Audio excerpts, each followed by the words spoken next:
Good afternoon. I'm Tama Brisbane, Executive Director of With Our Words. Here are the groups presenting for the HABs and Environmental Justice Panel. They are part of a coalition known as the Delta Tribal Environmental Coalition. Now, I don't work full-time in water advocacy. With Our Words is a Stockton-based nonprofit working with youth in the areas of journalism, advocacy, spoken word, and creative writing. I do interface daily with young people engaging with and writing about the Delta and our general environment, primarily youth of color, mostly from our large environmental and social justice communities. Quoting Lisa P. Jackson, first Black woman administrator of the Environmental Protection Agency, it's time to be clear about this misconception that environmental issues are incompatible with civil rights issues. The truth is that environmental issues are civil rights issues. With Our Words is on record with US EPA supporting the Title VI complaint and petition for rulemaking for completion of the Bay Delta Plan filed by the Delta Tribal Environmental Coalition. I was present and engaged in water advocacy in December 2018 when the board went and voted on the adoption of the final SED for Phase 1 update to the Bay Delta Plan.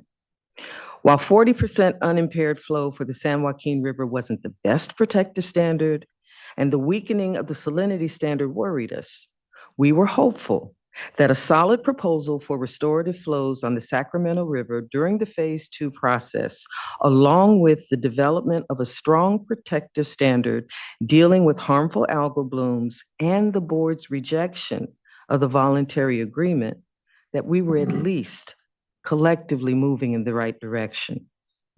I warned the board then, on behalf of the hundreds of youth that I work with in Stockton, that the VA process was exclusionary. Our students, many engaged for the first time in high school environmental action clubs, couldn't miss school to attend the board's daytime public hearings. I further warned the board that the VAs wouldn't improve water quality, wouldn't protect fisheries, or improve environmental conditions for our young people. In 2018, our colleague Anthony Robinson courageously spoke truth to power when he told this board how our degraded environment becomes internalized degradation for the people. Who feels worthy when nothing surrounding a person is healthy, normal, safe, beautiful, or accessible in the natural world? There's a direct line between EJ and mass incarceration. The 2021 Yale Review documented this worrisome overlap between environmentally toxic communities and mass incarceration. My work in education and literary arts seeks to break that pipeline, but the disparate impacts caused by delays and inadequate proposed standards as described in this plan are making my work so much harder. We waited 5 years for Phase 2 due to delays to allow for the advancement of the voluntary agreements, yet that implementation plan is still forthcoming. How do we evaluate an incomplete environmental document? DWR promised in 2018 during the vote for Phase 1 that the voluntary agreements would be ready for implementation in 90 days. 2023 is ending. Yet the voluntary agreements will worsen flows through the Delta on both the Sacramento and San Joaquin River systems. Without a numeric HAB standard, the problems in Stockton will be replicated into other areas of the Delta, further destroying our natural world. The current staff report for Phase 2 before us today prioritizes HABs assessments for water exporters, not for environmental justice communities in the Delta.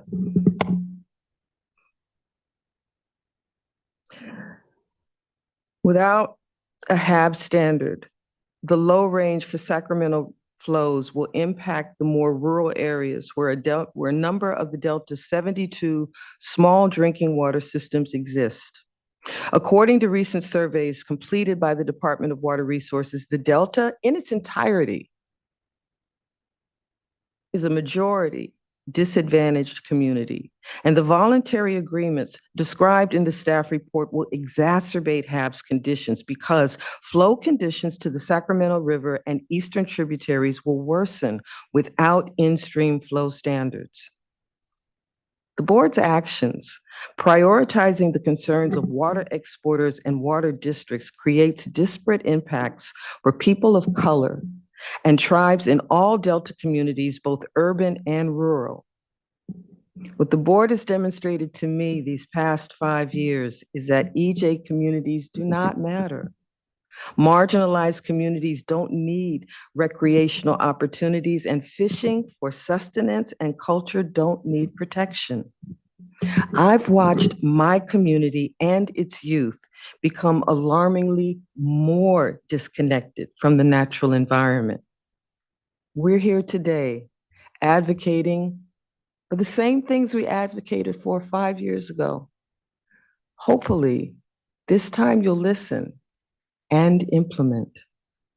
I have the honor of turning this panel over to the young professional science and policy experts who have detailed information to share.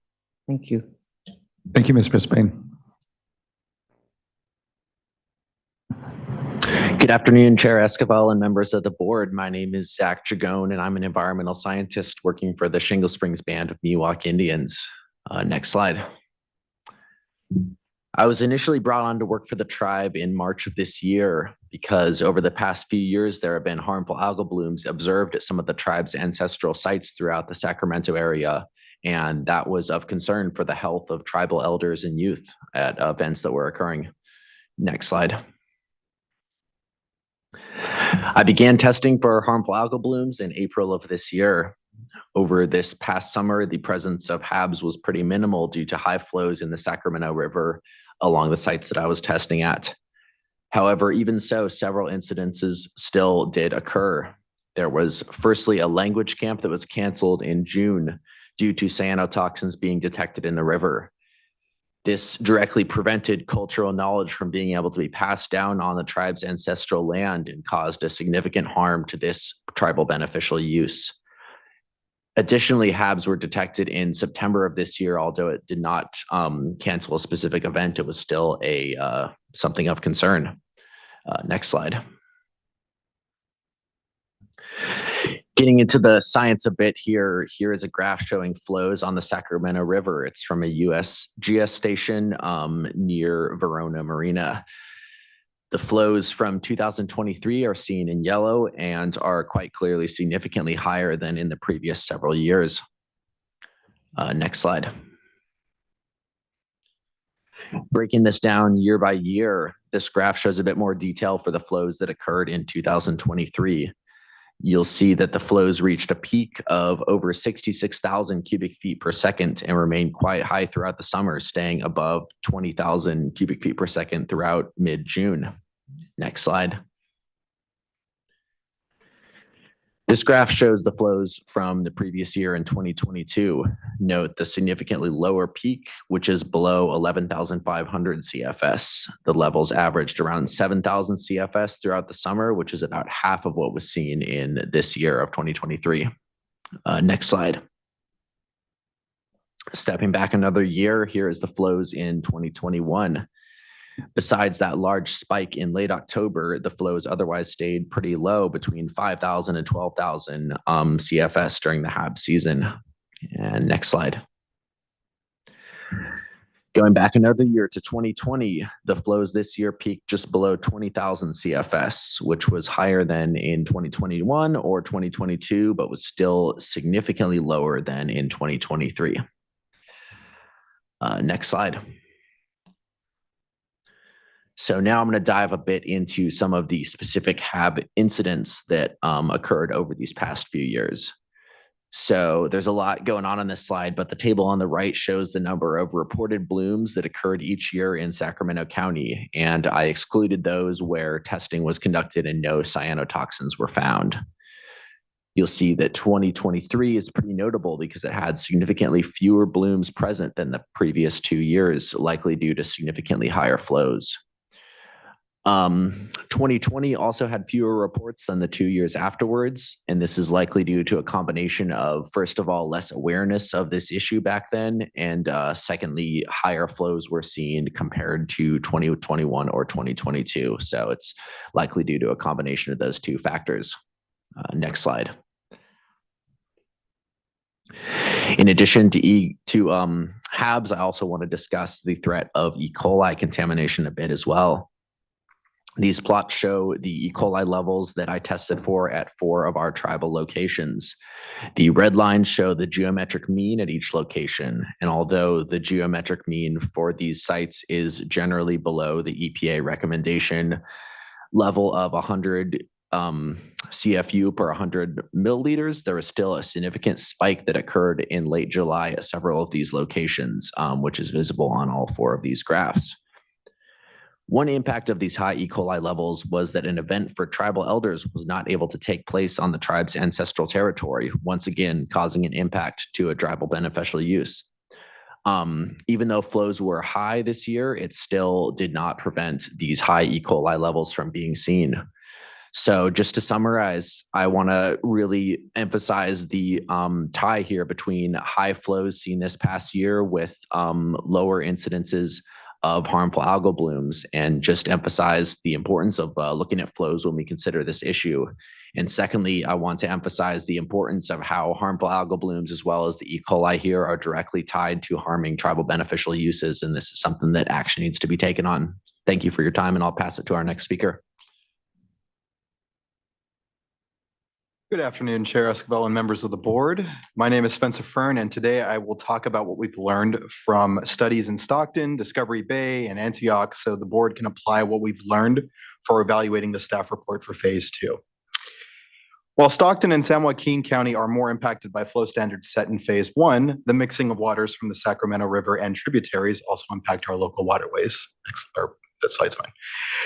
Harmful algal blooms were first spotted in the Delta in 1999 and have since plagued Stockton waterways during the summer months of May through September.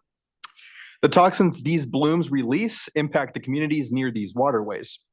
And on top of the HABs concerns for these waterways, the 303D list of impaired water bodies lists the Stockton Deep Water Shipping Channel and its tributaries as impaired water bodies under the Clean Water Act. Restore the Delta has addressed the concerns of water quality inequities by developing a HABs monitoring program. So in 2022, RTD established a testing routine around Stockton to gather toxin data on harmful algal blooms, focusing on microcystis, the most common cyanobacteria in Stockton's waterways. With limited funding, we could only test around Stockton, but HABs monitoring needs to become a Delta-wide practice. And between 2022 and 2023, the years that we've been able to test, Stockton only has experienced bloom activity in 2022. Next slide, please. From 2022 to 2023, it would appear that all conditions to formulate harmful algal blooms were the same except for the flows. And over the next few slides, I'm going to summarize a snapshot of 5 flow charts. Next slide, please. So you'll see in 2019, the state recorded its first HABs event in 2019 in August, once flows started to become negative. Next slide, please. And that red line indicates when the first report was. And you'll continue to see that 2022 and 2021 and 2022, which I'll kind of speed through here with the next few slides. Negative flow is hit and low flow is hit. If you could, next slide and next slide. You'll see that flow was low and that the negative flows were starting to be met by early June or May, around the time frame when blooms started to appear in these years. Next slide. Now, compared with this year, with 2023, we had positive flows on the San Joaquin system until the end of July. And we did not experience harmful algal blooms in the Stockton general area, even though our waterways are still impaired. Next slide, please. The staff report's incomplete HABs analysis, if implemented, will lead to disparate impacts on disadvantaged communities. The staff report acknowledges that nutrients are generally high in the Delta, and other factors such as low flows, in part by increasing residence time, and high temperatures are thought to be more important in driving HABs. Staff report focuses on HAB's problems related to reservoir storage and water exports rather than the estuary. The report lists that reservoir HAB's concerns are potentially significant, but then lists that HAB impacts on recreation are less than significant. This is discriminatory and continues to put water exports over communities. The decrease in in-stream flows through the Delta will increase stressors for harmful algal blooms as seen along the San Joaquin River system through 2022.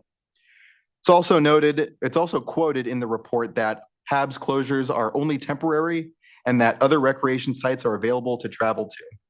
So in this example, Stockton youth were scheduled for recreational activities at the Big Break shoreline due to HAB outbreaks in Stockton. However, the Big Break shoreline had to close down public access to the water for most of that summer due to presence of HABs toxins as well, which is quite ironic. A closure that lasts an entire summer is not temporary. Delta residents have a constitutional right to recreate and use local public trust resources. With impacts from heat, cool water recreation is necessary and recreation impacts should be classified as significant. And expecting Delta community residents to recreate elsewhere further pushes disparate impacts on disadvantaged communities. Next slide, please. Increased in-stream flows through June will minimize formation of harmful algal blooms later in the season, as we saw this year, both on the Sacramento and San Joaquin River systems. 75% unimpaired flows is preferred for overall estuary health, with 65% unimpaired flow as the absolute minimum during drought years to stop the proliferation of HABs in the Sacramento River system. A numeric HAB standard must also be developed for both recreational and drinking water impacts following the US EPA's 2019 standards. The staff report mentions the same standard, stating that the US EPA has developed water quality criteria for some harmful algal bloom toxins and draft aquatic life criteria for some chemicals of emerging concern, but there are not yet recommended water quality criteria for most chemicals of emerging concerns. The US EPA 2019 HAB standard should be the baseline for formulating a protective HAB standard for this document, and delaying implementation of a HABs standard for managing water quality and flow in phase 2 document creates disparate impacts. Thanks for the opportunity to present, and I'll be passing on to the next presenter. Thank you very much. Thank you to my colleagues for presenting. Good afternoon, Chair Esquivel and members of the board. I am Gloria Estefania Alonso Cruz, Little Manila's Rising Environmental Justice Advocacy Coordinator and a member of the Delta Tribal Environmental Coalition, also abbreviated as DTEC. My comments today are in response to the release of the draft staff report for the phase 2 update of the Bay Delta Plan. Next slide. Little Manila Rising is a social justice organization that works in environmental justice. Our focus is on equitable solutions around asthma mitigation, urban forestry, and environmental justice advocacy. We joined the Delta Tribal Environmental Coalition in filing the Title VI complaint and petition for the rulemaking with the US EPA because tribes and other EJ communities in the Delta, like South Stockton residents, are alienated from our regional waterways. We stand in solidarity with our partners because, like myself and the community that we represent at Little Manila, we have been impacted by polluted and impaired waterways that are a legacy of genocide and redlining. As illustrated on the screen, column-virus screen identifies Stockton to be within the 90th percentile for cumulative environmental impacts and air pollution. There is a rising concern over the link between particulate matter, PM, and harmful algae blooms toxins, especially for communities like Stockton, who experience high levels of air pollution already. Our experience will be replicated along the Sacramento River side of the Delta if the wrong water management decisions are made. Failing to acknowledge how water management creates disparate impacts for Delta communities will turn rural Delta communities into environmental justice communities. Next slide, please. Our interdisciplinary collaboration with academic institutions such as the University of North Carolina and community experts such as Restore the Delta has allowed us to question the multiple dimensions of pollution in our EJ community. While the San Joaquin County and Stockton are directly impacted by the San Joaquin River flows, the mixing of water at the confluence of the San Joaquin River and the Sacramento River impacts water quality for a significant part of the estuary. Currently, low flows during dry years on the San Joaquin River contribute to air pollution linked to HABs and Stockton.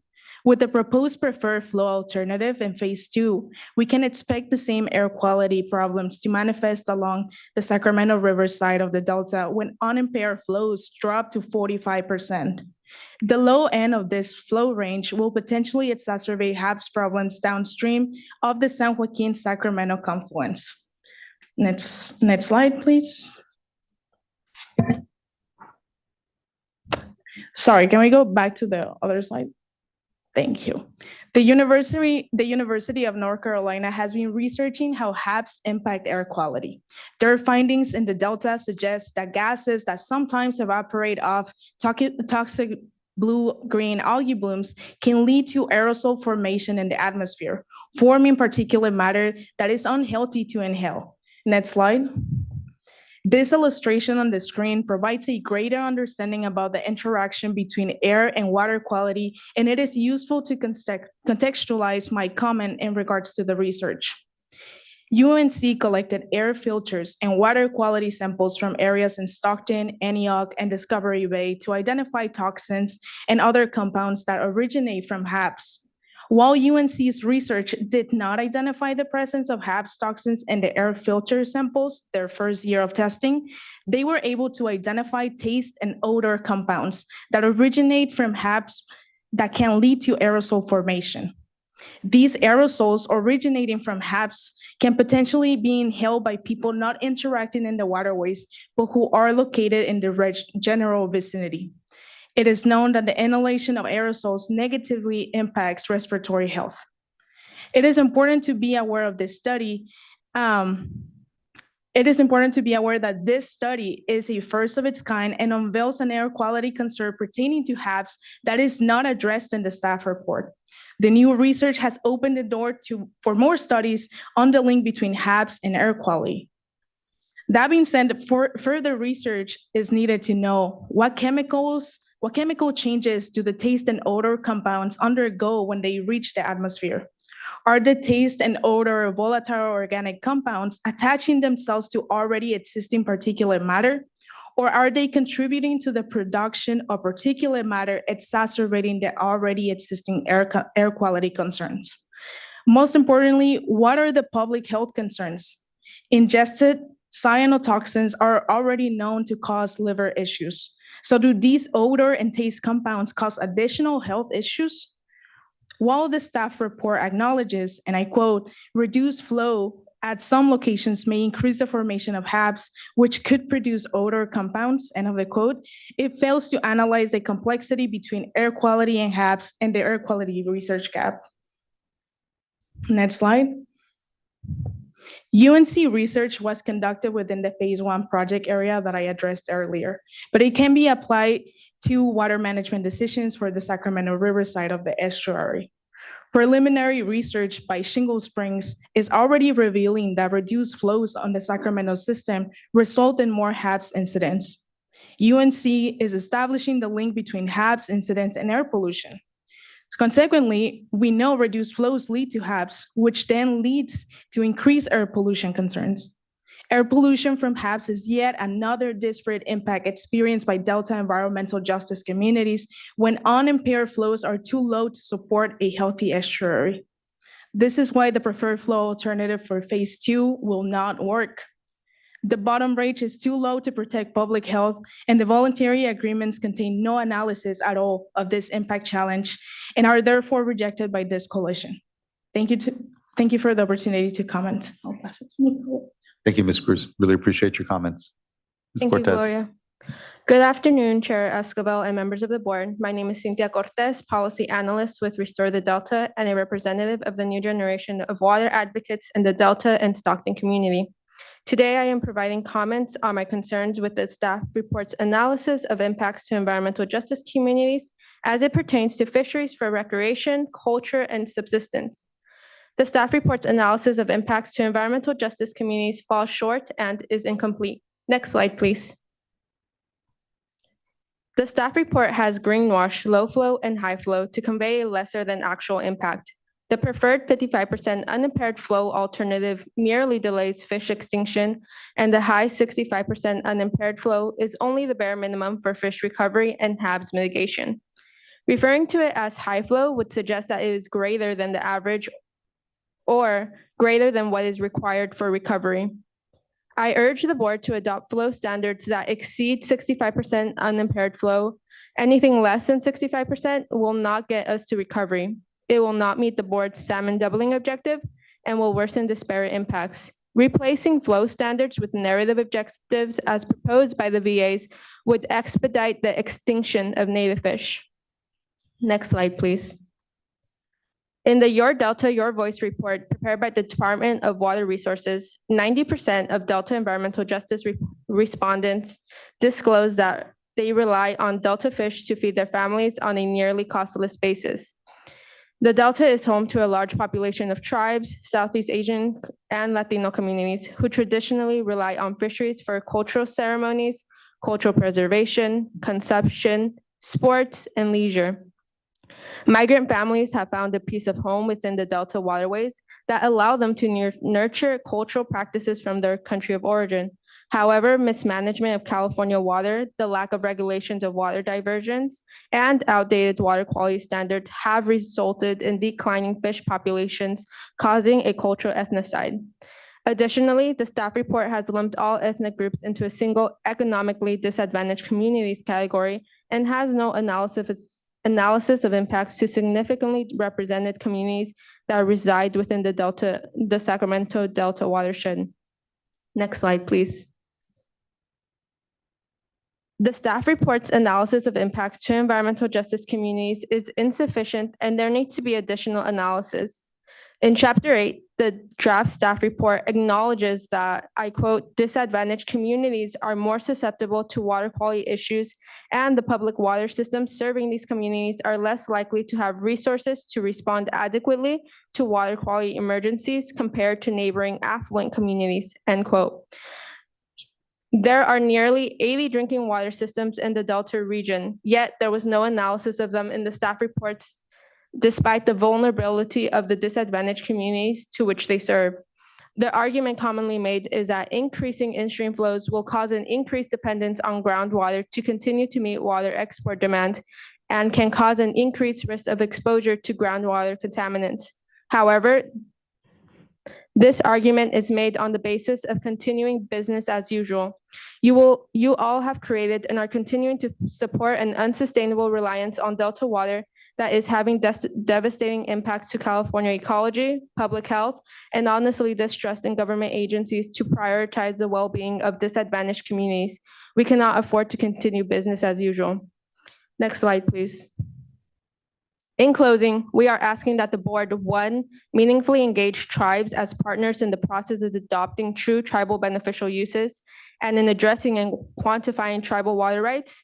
Two, adopt a HAB standard that is protective of cultural and recreational uses for tribes and environmental justice communities. Integrate new and emerging air quality HAB science in the next iteration of the staff report. Three, we urge the board to adopt a 75% unimpaired flow standard to support the board's salmon doubling objective and protect Delta communities in times of drought. Lastly, four, we set aside political agendas. Dismiss the proposed voluntary agreements that turn water quality standard setting and attainment over to water agencies and irrigation districts who are driving an unsustainable use of Delta flow. The staff report as written is for the benefit of water exporters and protecting the status quo. Whether it is with a 55% flow, voluntary agreements, or the never-ending TUCPs, you did not write a report that accounts for disparate impacts to tribes and environmental justice communities. The board's action or lack thereof within the past 5+ years has exacerbated the disparate impacts felt by these communities. Lastly, we are seeing bad policy allow for the inappropriate streamlining of bad projects. Not dealing with the policy that causes the disparate impacts is an act of discrimination and continued racism built into California's water rights system. I would like to thank the board and board staff for the opportunity to present today and granting us our panel request. The Delta Tribal Environmental Coalition will be submitting comprehensive written comments to the board that will delve into each topic in much greater detail. Thank you. Thank you, Ms. Cortez. I appreciate everyone's engagement and work in this discussion. It's a critical one here before the board, and your voices are meaningful and important here to us. So really appreciate the work you've done on this, listening here myself and just taking in the feedback. So thank you. Board Member Firestone. Thanks. Thank you. Thank you for that panel and for all of your work, and look forward to the comments and continued engagement. HABs is obviously a huge issue for particularly that disproportionately impacts communities of color, and particularly Stockton and Delta areas, but it's also an issue, as we've heard, from tribes and in other parts of our state and throughout. And I know is something that this board's really concerned with. There's been a lot of efforts and processes, some mandated by the legislature, that I know this board has taken in terms of trying to develop recommendations on statewide program to address HABs. And there's a process that I know we've been coordinating with and increasingly coordinating with, and including in our thoughts on how to include a HABs science agenda in that the Delta Science Program has been convening. And I guess I'm interested if this panel has, I don't know as much on the air quality science gaps, but I know there's a lot of science gaps that were more what's intended to be a more collaborative one science approach on HABs in the Delta, that the Delta Science Program's developing, is trying to look at what are the gaps. And I know we're trying to fund, and I think are funding some work on developing more predictive modeling or understanding to be able to untangle some of the major variables there so that we can do better planning. I'm curious if this group thinks that that's the right place for and process for a collaborative science program for the Delta, and does it address the gaps on the air quality issues adequately thus far? Have those been adequately identified within that process? I know a lot's focused on the water quality and drivers and monitoring, but wanted to hear more about that. So at least in terms of where it is, it's the study that was done by UNC is like cutting edge. It's like it's so very recent that it's like there's not enough understanding of what those HABs concerns were. And having worked with Haley Plaz, who was the one who was underdoing the search or the research, she mentioned that there would need to be further studies. And at this point, I don't think there have been. But I believe, at least in terms of making in policy, and I also kind of want to just echo something Ivan said from the first panel, which is that even though we want to set a baseline, we can always improve on that. And at least having a HAB standard would be able to set a baseline to be able to improve water quality standards in a way that was meaningful to helping the disadvantaged communities, people of color, tribal beneficial uses, and cultural practices. But as of right now, from what I understand with the Delta Science Program, is it's much more just focused on water quality. And obviously a standard isn't going to just be a comprehensive thing for all awful or all problems that come from HABs, but at least getting something started to get framework for every aspect of it, I think, is important. Thanks for that. And thank you, board member. Yeah, I know what the fundamental tension here for us, because we're delayed here on really completing the work of the water quality control plan update, is getting it done and getting it done timely here. And to your point, there are still a lot more questions perhaps and work that needs to be done. And so the question is, what best can we do so as to not extend the time that it takes for us to complete this important plan, but be able to, and I think of this in the vein of the tribal beneficial use discussion as well, find out how those other efforts can start to connect in as well, so that we understand in the context of the Bay Delta Plan what we can achieve and move forward on, and importantly, connect it to a deeper body of work that we know is out there. I'll note that with our nitrate control programs in this state alone, we're decades, thankfully, ahead of some other states when it comes to even just getting a hold of the inputs that drive harmful algal blooms, which include phosphorus and other things. And there is a biostimulatory policy that we've been pursuing. So I think there's parts and places here that we can continue to build this engagement and discussion on for sure, and just appreciate everyone's real time on this. So thank you. Sorry. Yes. Just to make sure I'm just maybe for myself, but on this question of how we integrate this into what we're doing now in this process. So would you all envision that, I know you've talked about numeric objectives, but in the implementation plan, that the science and that monitoring science and model development and sort of that continuing development be explicitly part of the implementation plan? I would think so, at least for implementation for phase standards or even in any other kind of project, to have HABs as a standard in order to be able to implement these types of concerns that we have with it. And just to circle back to what Chair Esquivel was saying about how we get to that point, I do think it's important to take the standards that have already been set by EPA or EPA's 2019 HAB standard as just a baseline for how to set those standards, but also working with the different communities that have HABs concerns, because what might work for community A, Stockton, which might be increased flow, may not work for another location in the Delta. So just being able to understand all of the factors and nutrient loading, and whether that's nitrogen, phosphorus, whatever happens to be the limiting source, or to limit the incidence of HABs, would be the best course of action. And I think being able to implement that into decision-making process is important. Thank you so much. Really appreciate it.